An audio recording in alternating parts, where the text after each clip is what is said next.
ఈ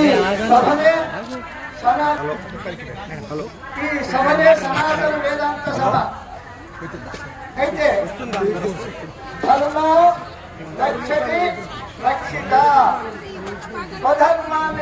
ధర్మాన్ని కాపాడినప్పుడు మాత్రమే మనకు రక్షణ కలుగుతుంది. ఆ ధర్మాన్ని కాపాడడానికి ఉదయమే చెప్తున్నాను నేను. ఉదయమే ధర్మాన్ని కాపాడడానికి ప్రతి ఒక్కరు కూడా సహకరించాలి. లేకపోతే ఇంకొక 20 ఏళ్ళ తర్వాత నేను హిందువులను చెప్పుకోవడానికి కూడా భయపడేటువంటి పరిస్థితి వస్తుంది. దాన్ని కాపాడడానికి మహాత్ములు, పీఠాధిపతులు, మరి ప్రజాప్రతినిధులు మనకి ఇక్కడ ఉన్నది ఏ పార్టీ అంటే ధర్మ పార్టీ.